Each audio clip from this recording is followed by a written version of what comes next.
ఈ బిజినెస్ ఏదైనా మీ ఊర్లో ప్రమోషన్ చేయాలంటే అది సుమన్ టీవీతోనే సాధ్యం. ఇప్పుడే సంప్రదించండి. గంటల వ్యవధిలో నామినేషన్ల ప్రక్రియ ముగియనుంది. ఈ నేపథ్యంలో కర్నూలు అసెంబ్లీ నుంచి తెదేపా అభ్యర్థిగా టీజీ భరత్ నామినేషన్ దాఖలు చేశారు.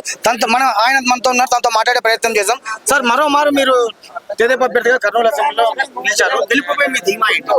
100%. ఎందుకంటే ఈరోజు చూడండి, జన సునామీ. ఎప్పుడైనా వచ్చారా మీరు? సీనియర్ జర్నలిస్ట్ ఎవరన్నా అడగండి. కర్నూలు హిస్టరీలో ఇంత పెద్ద ఎత్తున ప్రజలు కదిలి వచ్చినారంటే it is a clear indicator that 2019 నుంచి 24లో ఏమీ జరగలేదు.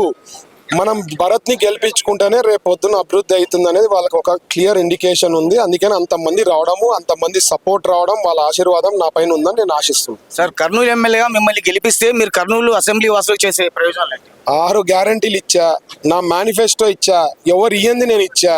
6 గ్యారంటీలు 5 ఏళ్ళలో చేయబోతున్నానని మాట ఇస్తున్నా. ఆ 6 గ్యారంటీలు చేయకపోతే 29లో మీరు ఓటు వేయద్దండి.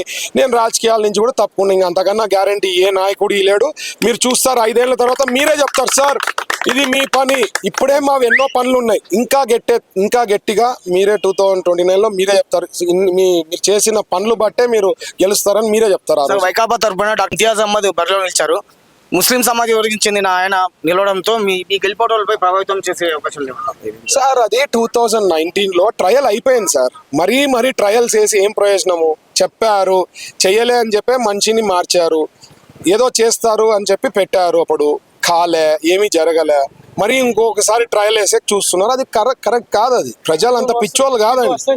ప్రజలు అంత పిచ్చోళ్ళు కాదు. They are having all knowledge, they know what to do. మీరు చూస్తారు రిజల్ట్స్.